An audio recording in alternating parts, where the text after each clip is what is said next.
Welcome to the Indian Gaming Association's The New Normal webcast. My name is Lisa Johnson. I'm the conference manager for the Indian Gaming Trade Show and Convention. I'd like to share a few housekeeping tips before we get started. Everyone is muted by default except for our speakers. If you have any questions during the presentation, please type them into the question or chat box, and they'll be brought up at the end. Now, without further ado, I'd like to introduce Victor Rocha, conference chairman of the Indian Gaming Association. Thank you, Lisa. Good morning, everybody. Welcome to The New Normal, your go-to source for insightful discussions on the gaming industry and critical issues affecting Native American tribes across the United States. I'm Victor Rocha. My co-host is Jason Giles. Good morning, Jason. We're excited today to have a good friend, Stephanie Bryan, the chairwoman of the Porch Bannock Creek Indians. Now, I put in here Southern Alabama, but you guys are all over Alabama and Florida, and you guys have been there since time immemorial. So is it correct to say Southern Alabama or just Alabama? You can say Southern Alabama. As you said, we're all over the United States and the Caribbean. So wow. We have a large footprint in the gaming world. Welcome, Chairwoman. It's always wonderful to see you. Jason, how are you doing, my friend? Doing good. We're doing good. This is an important example of tribal state relations, particularly in a state that's always been very hostile towards Porch Creek, and it's got national implications, at least in terms of a tribe. You could be in New Mexico now. You got a great working relationship. Same with Washington, but you get a new governor in there, and you don't know what you're going to get, and let alone a legislature and attorney general that might be against you as well, up and down the whole state government. So it's definitely I hope folks are tuning in to see all the different ways of how things can play out. Yes, again, Chairwoman, I'm excited to have you as somebody who watches politics with a religious fervor. It was a fascinating journey this time, and it went all the way to the last minute. I mean, it was like, this thing is dead, and then they're saying, no, it could still be alive. But let's start in the very beginning.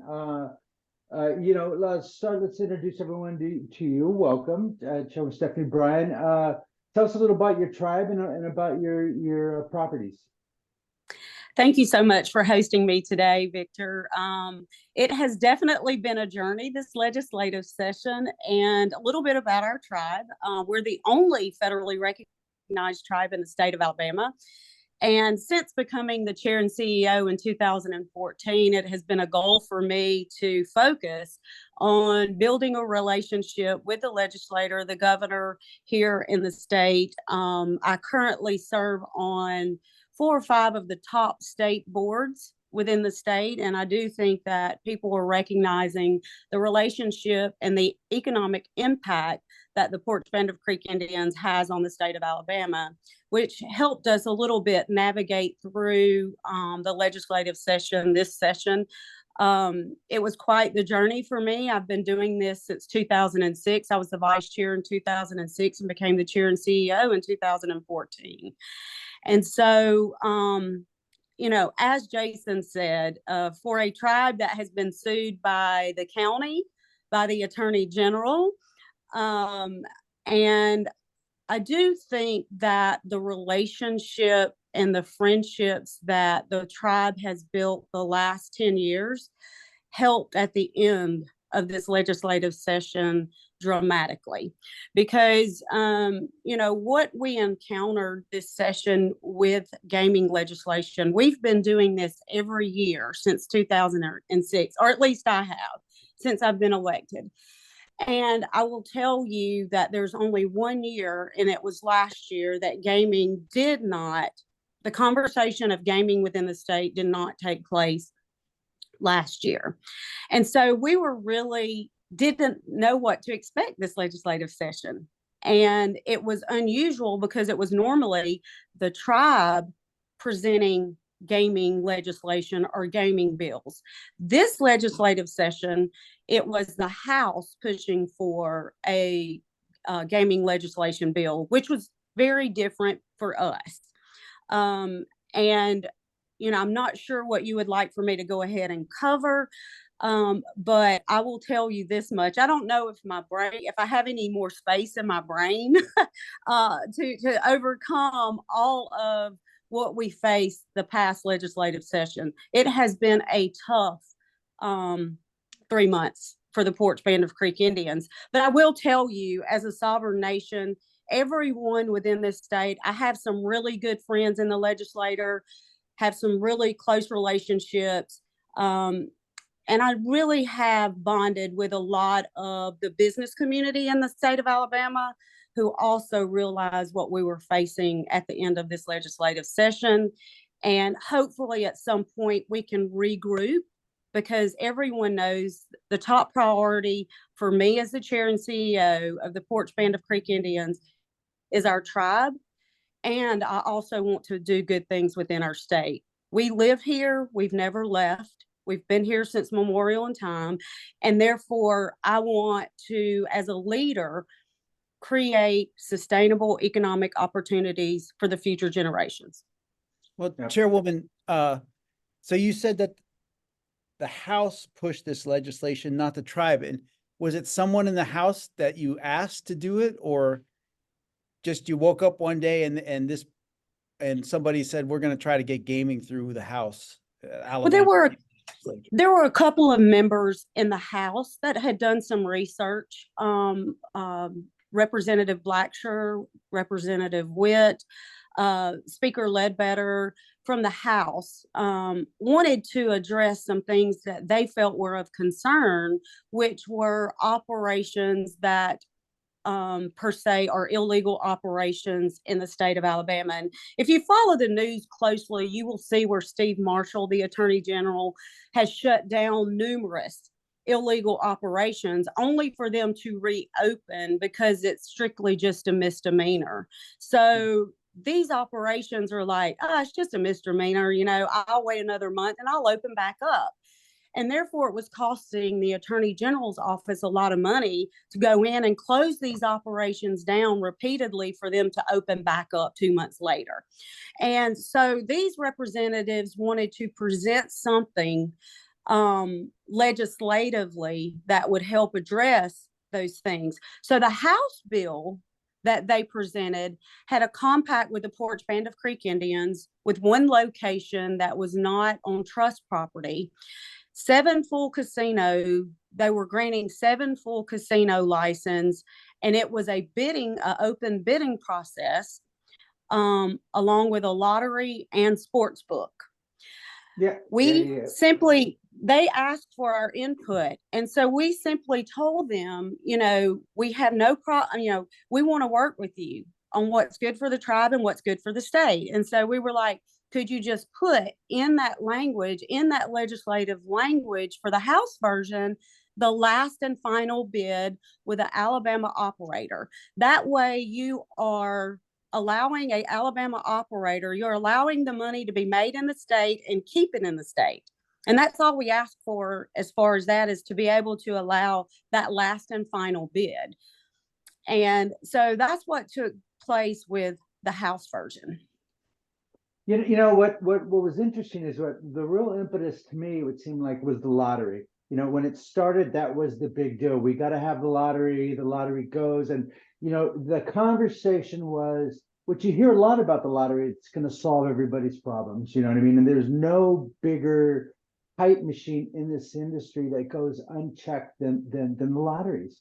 These guys are incorrigible. Let's be honest. You know what I mean? The way they sell their product, if we sold our product like the way they sell their product, we would be out of business. We'd probably be sued for lies. But the lottery was the impetus for a lot of this movement. Now, the other thing is people need to understand is the setting. This is Alabama, where that's, when I wrote the email the other day about, as I was doing my research, they were talking about one of the representatives who was on the floor quoting biblical scripture for gaming, which is very unusual. If you look back the last 50 years, that would be the last thing you could imagine, especially a state that threw its former governor into prison. So you're in this environment, and I think the big issue here is also the fact that you have all these illegal gaming places like Victoryland, they keep getting, have big cases getting shut down again and again and again, and yet there they are. It's what, Friday the 13th again with Jason, right? The guy you just can't kill the guy, So Well, and I will say that the lottery was and is the main driver. And there are a lot of Alabamians, the constituents here in the state of Alabama, who I feel strongly, and there are different numbers in polling. Polling's only as good as the question that's asked, right? But there are a lot of numbers that show polling that the constituents of the state do deserve a right to vote on a lottery. But this was more than a lottery. This was expansion of gaming, regulating gaming. Just to give you a summary of the House Bill 151, just the summary that they provided that anyone can go on the website and see was to create an Alabama Gaming Commission established to regulate, license, and tax certain limited forms of gaming activity and stop unlawful gaming activity, compact with PCI authorized, local bingo provisions repealed. So that was House Bill 151. House Bill 152 also created a gaming commission, duties to provide for casino-style games, sports wagering, lottery games, regulated gambling offenses, increased to felony. So a lot of that summary of both of those bills were pretty accurate as far as wanting to create a lottery and wanting to regulate gaming. And if you're really trying to do what's best for the state and the tribe, working with the tribe, I do think that a bill that would have allowed the people to vote on a lottery probably would have passed overwhelmingly. But then it did not address the illegal operations. It did not make it a crime to operate those illegal facilities. Currently, you have several facilities that are operating with historical, which we call HHR, historical horse racing. And so there's this Supreme Court decision that's out there. There's the Attorney General that has an opinion. There's the Attorney General that says, I closed them down, they open back up. So honestly, I do think the legislator was trying to address most of the concerns, as well as give the people of the state of Alabama a voice to vote on a lottery. But when you compound all of the other gaming components that were in these bills, that's where it always, every session since 2006, those are the things that have hindered this bill from being on a constitutional amendment on a ballot for any election. It's compounding all the other gaming wishes. Right. And then by the way, and that's a very important point. This was and to change the Constitution to allow gaming in the state of Alabama. So at what point did sports betting get involved? So we're not hearing about sports betting. So all of a sudden it's just a big pile on. Let's throw sports betting and cockfighting or something like that. So the Senate version totally stripped. The Senate version did not want expansion of gaming. It is what was, of course, I'm sure if you read in the press and all those places, the Senate version was a compact with the tribe for Class 3 gaming only on trust property, not an additional location, but to also allow the 7 locations the right to do HHR with no bid process. And it included the lottery with no sports book. So all of that just sort of changed even with the Senate version. And then, of course, you have to talk about the conference report. The conference report, when the 3 conferencees from the House and the Senate, they came back with a compact with PCI for Class 3 gaming only on trust property. The current locations where they were doing HHR allow them electronic gaming with no bid process. So it was almost like you were rewarding bad behavior. It's like awarding, when your kid misbehaves, you're rewarding a kid, for bad behavior. So And that's what I expressed to so many of the legislators. It's like you're rewarding these illegal operations. You're leaving money on the table because you are no longer requiring them to bid on these licenses, which leaves money on the table for the state. So if you're trying to generate revenue for the state, this was not going to do that. So that was leaving a lot of money on the table. It included the lottery, and the taxation. It had that in there. So, and it was really debatable whether the conference report would have allowed at some point sports book, because it didn't prohibit it. So we were concerned that it could have possibly been allowed, in our opinion, and from some of our legal opinions, because if it's not stated, it's not prohibited either. Okay. So we wasn't really clear. So my point was the numbers that they were saying that the lottery would generate was definitely not accurate based on a study that was done many years ago, because you have to look at every bordering state of the state of Alabama now offers a lottery. So the dollars from Alabama are going to all of these bordering states. So those numbers that were presented, and from our view, were not accurate numbers, because when they done those numbers, Mississippi had not legalized lottery, and now Mississippi does allow. They do have lottery. They did pass a lottery. On top of that, the compact part, the number that they said they would generate around 300 million from the Porch Band of Creek Indians, they would not have generated, because you have just given 7 other locations electronic bingo. Right. So how would DOI would not engage, because what would you really be giving to the tribe that the other 7 facilities were not offered or allowed to do?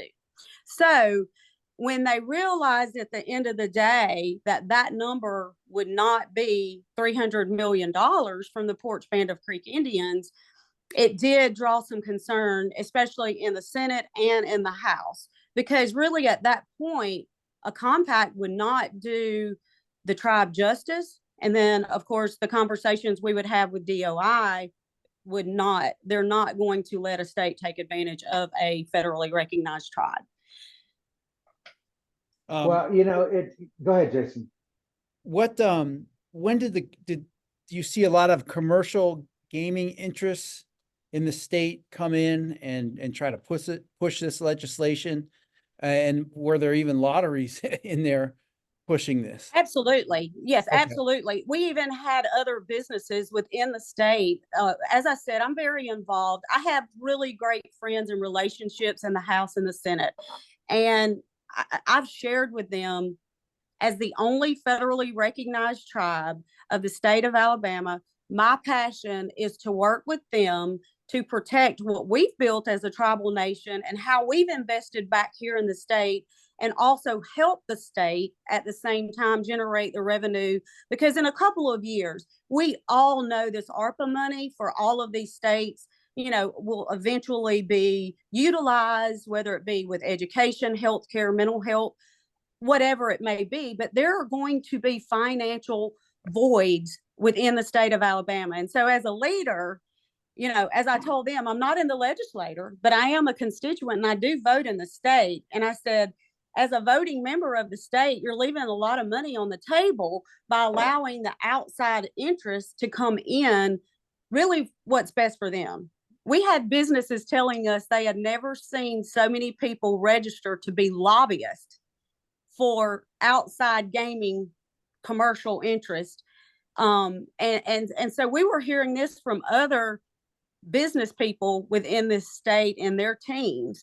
And that was a message that I and my team, the government relations team, the tribal leadership was telling these legislators, we are here. We're part of this state. We're not separated from this state. We're part of this state. And we want to do our part to do this together and to do it right.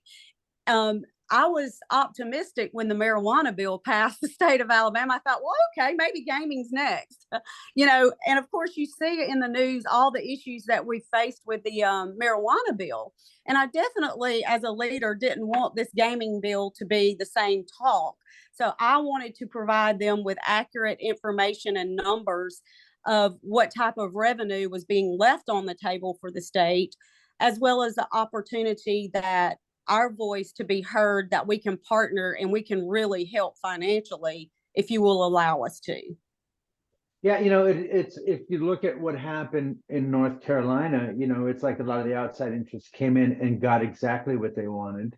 You know what I mean? So it seemed like that was part of the strategy, moving to Alabama and just roll over you guys and, expand gambling in an unprecedented level. I mean, but obviously, you guys have been, I've used this, said it so many times, but when tribal gaming is done right, you can't tell where the reservation ends and the community begins. And there's no better example than what the Porch Bandit Creek Indians has done in Alabama. So, all those years of doing the right thing, and yet it comes in a couple months, everyone's drunk with the idea of all this easy money.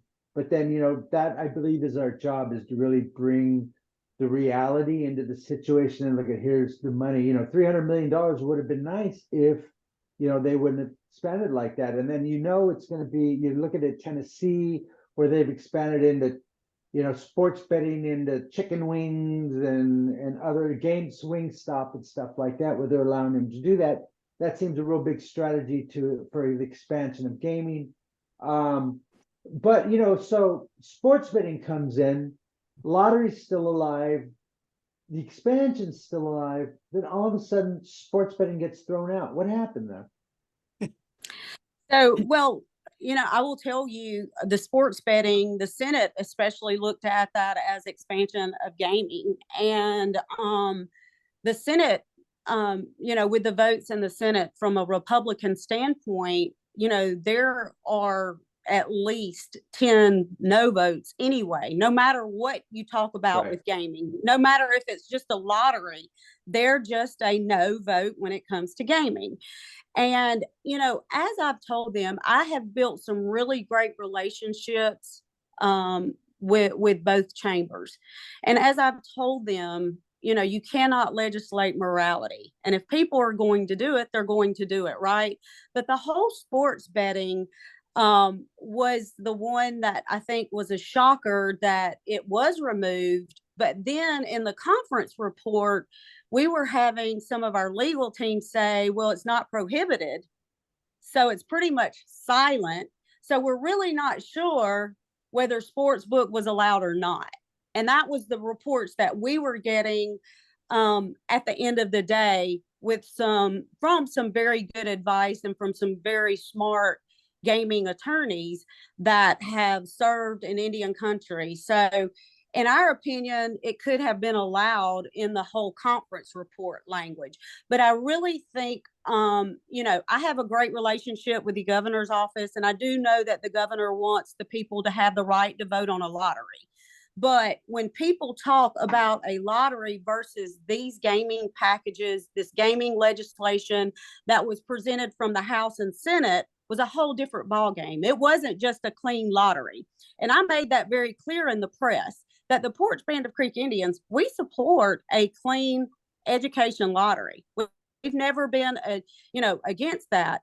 But at the point of these bills, I feel like I told a lot of the House members and the Senate members, I said, I really feel like I'm fighting for what's best for the tribe and the state at the end of the day.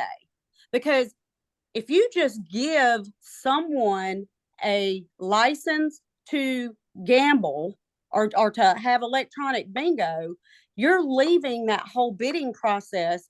And if you're telling us it's about creating revenue for the state, and that if people are going to do it, we can regulate it and make the money that we need off of it.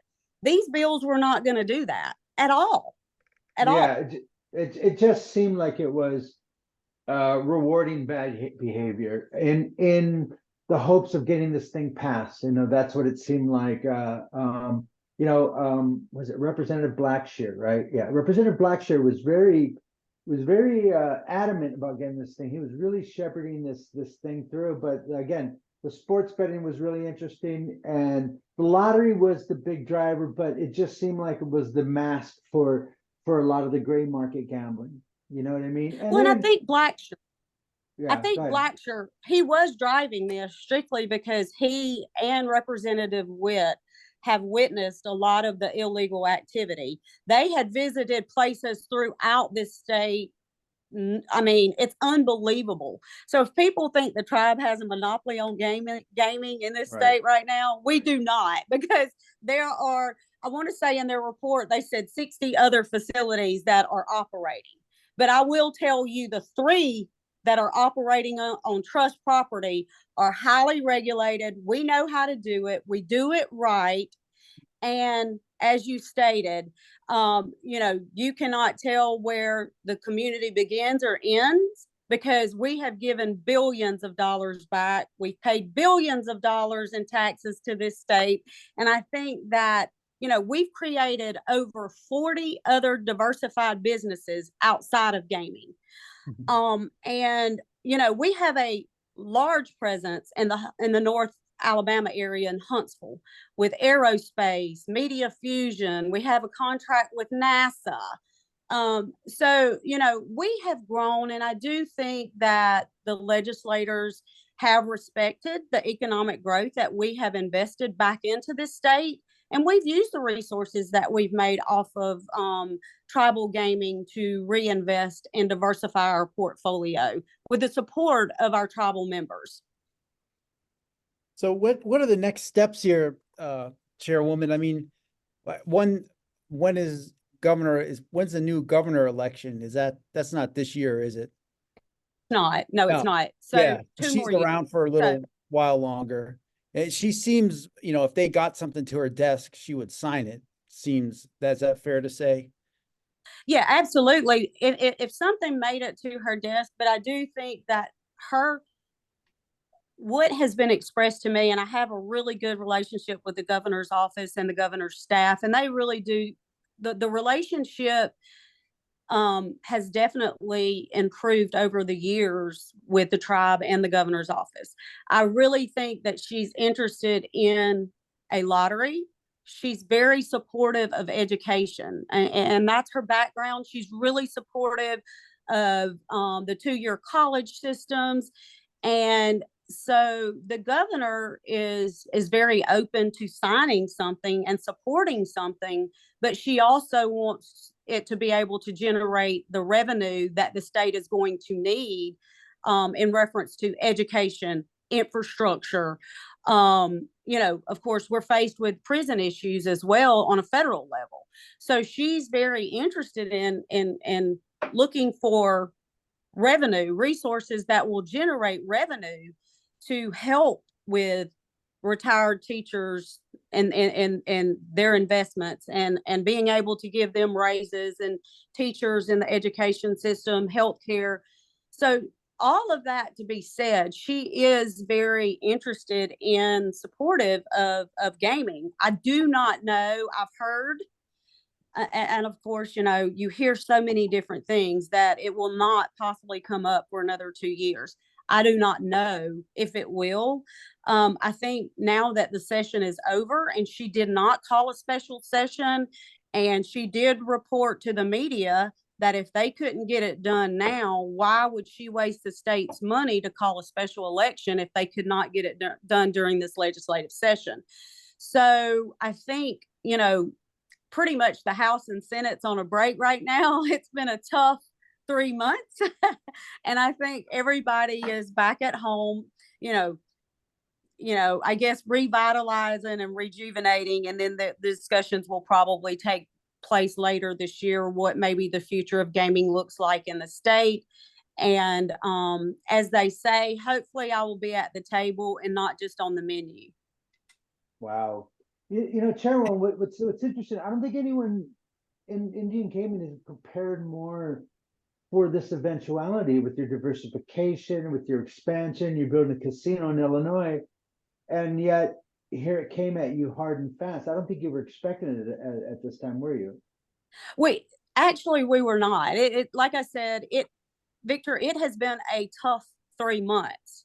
But I will tell you that my grandmother always told me it's not what you know, it's who you know a lot of times, and it's building those relationships and being able to talk to people about accurate numbers that this would not generate the revenue. I felt like as a leader, it was my role and my government relations team, Robbie McGee and the staff at government relations and our lobbyists within our state, our tribal leadership. We were all, it was a team effort. It's not I, it's we. We're all telling all of our friends throughout the state, you know, these numbers are not correct numbers. You can pretty much take away the 300 million that is in this legislation that you think that you would get from a compact from the Porch Band of Creek Indians, because that is a sure number that I know that you would not receive. And I think that them understanding that and appreciating all the diversification and economic development that we have done here in this state played a role at the end of the day in saying, hey, this language is not the best language to generate the revenue that this state needs at this time. So I really think that that did take place, but it was making those phone calls. And as I told the legislators that I had one-on-one conversations with, I said, I would not be doing my job as a leader if I did not tell you that the numbers that are being distributed are not accurate. And I would not want you to realize that after this has passed. And I do think it was very beneficial to have really good, strong relationships that I and our team could have with those members in both bodies. I mean, You know, Chairwoman, Jay said, go ahead. It's kind of amazing. They're going, listen, we're going to expand gaming, and those guys are going to give you $300 million. By the way, yeah, Chairwoman, do they understand? Yeah, do they? I mean, you guys could. I think you're actually, you know, showing a lot of cooperation and sincerity in working with them, because maybe they need to be told, hey, go ahead and legalize all the gambling you want, because under federal law, we're allowed to have it. We don't have to pay you a cent if this is the way you want to do it. I mean, do they They knew, well, that was what was said. That's what was shared. Yeah. So, yeah, hey, look, I always told them when it gets down to the very last minute, you will get nothing. Right. Okay. Not a cent from the Porch Band of Creek Indians. Right. And, you know, and we can, you know, that's what I've oftentimes told my team, you know, that's the reason for secretarial procedures, right? Yeah. Hey, if you're expanding it and you're just giving it. So, you know, there's a lot of factors. Those last few days was very stressful. Like I said, I don't even know if I have the brain power at this moment to do much after this legislative session. But I will tell you, there are some exciting things that they know about too, is we are now a part of a private equity firm that purchased a 2 million square foot building in Muscle Shoals, Alabama. And the Retirement Systems of Alabama is in the same private equity fund that we are in now. So, you know, that is something that I'm excited about outside of gaming. And with the private equity firm, you know, we're bringing almost 300 jobs to the Muscle Shoals area, to that 2 million square foot building that was vacant, that was owned by RSA, that is now owned by Aero Equity, which is a part of the private equity firm that we're a part of now, that is doing very, very well. So, you know, I do think there are exciting things outside of this with, you know, our diversification portfolio. And, you know, that is what made us create the diversification portfolio. Is one thing, we were being sued by the Attorney General. And of course, we prevailed. We won. We've won every time we've gone to court over jurisdiction, right? And so, as I've told so many people, we are the only federally recognized tribe.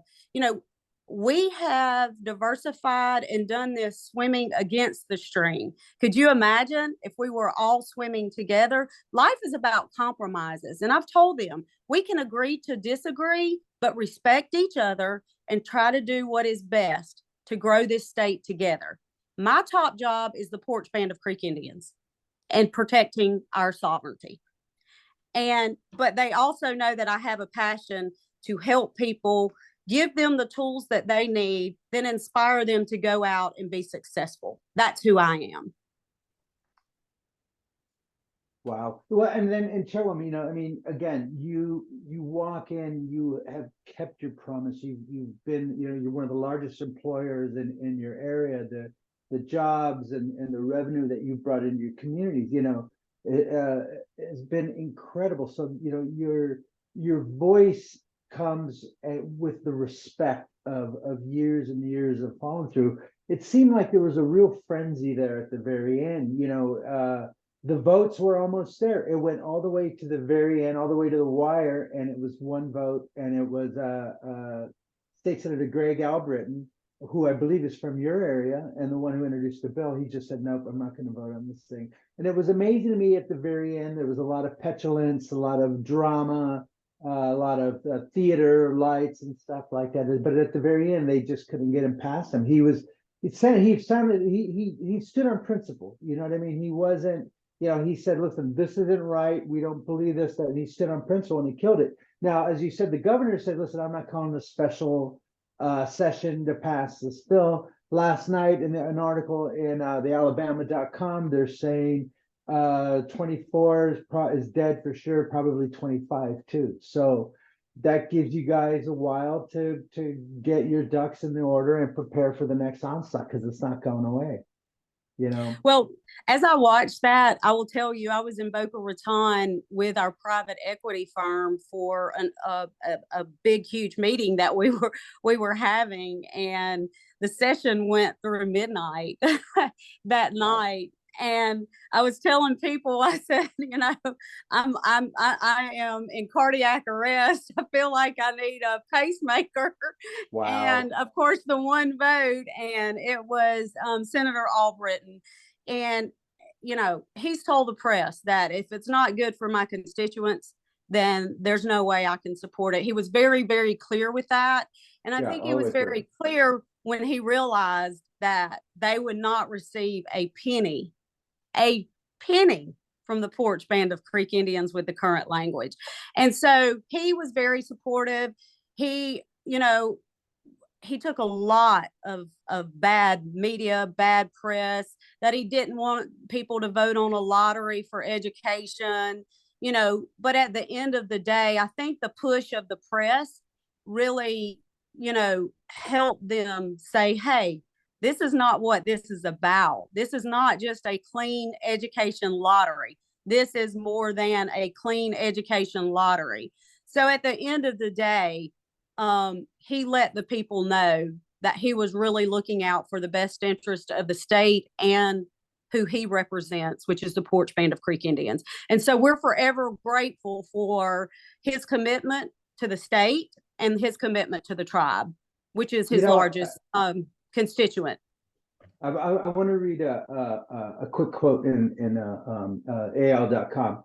So Representative Thomas Jackson, Democrat from Thomasville, quoted biblical scripture and criticized the Senate for not pushing through a lottery and gambling bill, leaving Alabamians to continue doing what they always do if they want to purchase a lottery ticket, travel to the adjacent state.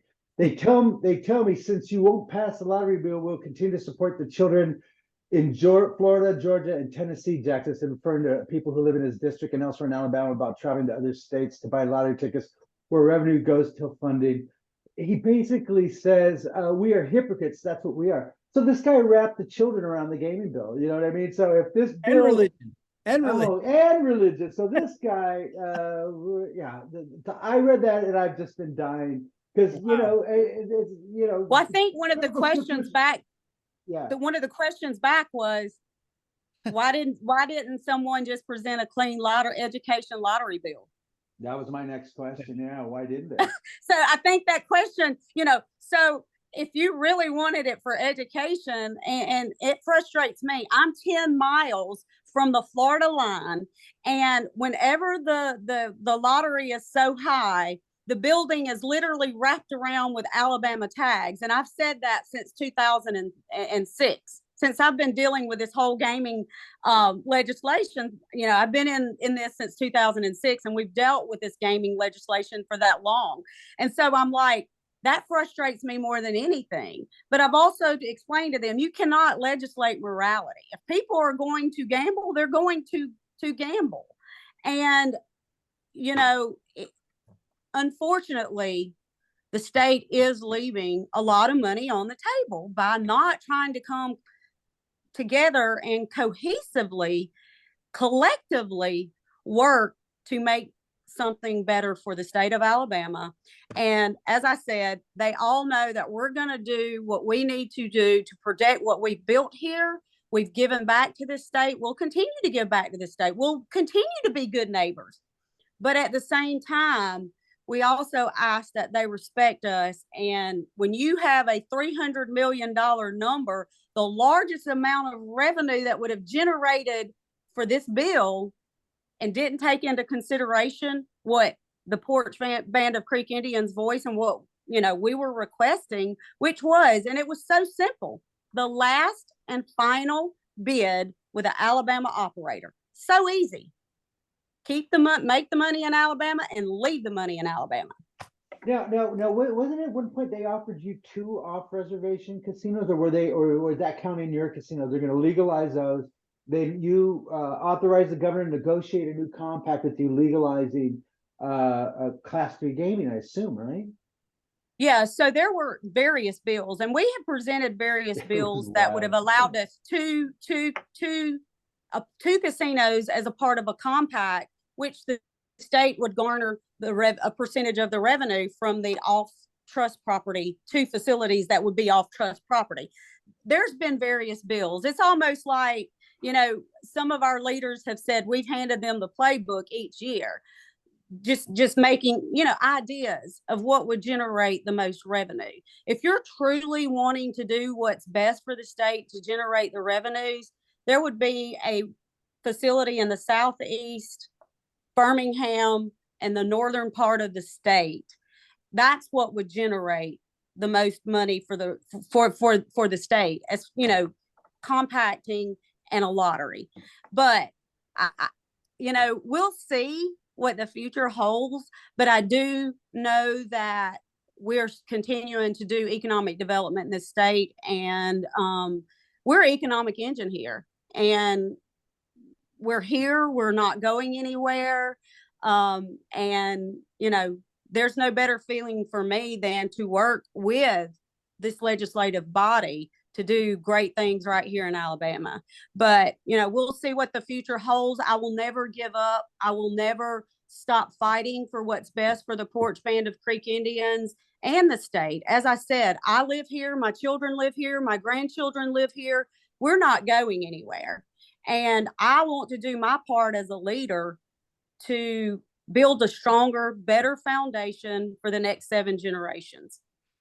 You know, it feels like the bill was negotiated in social media. They just put it out, and then they put all the comments in the comment section into the bill. Why don't we give everybody a casino? Good idea. You know what I mean? It felt like they went through the comment section and just put, that's what they will give the tribes off reservation. It was really insane, all the horse trading that was going on in the very end. And yet, at the very end, we had Senator Al Britton standing on principle. And again, you know, we have a question from our good friend Chris Cerroti. He goes, so what's next? Is this an issue in 2025, or does the issue of gaming need to be put on the sidelines for a legislative session or 2?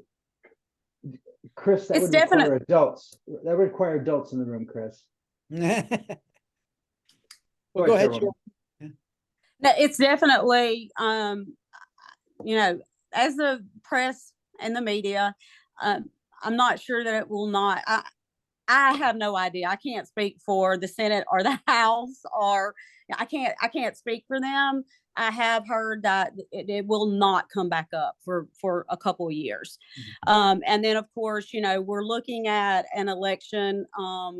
Governor Kay Ivey her term is up at that time. And so, we will prepare to know what our strategy is going forward. As soon as this session it's ended, now we will start preparing to be proactive instead of reactive.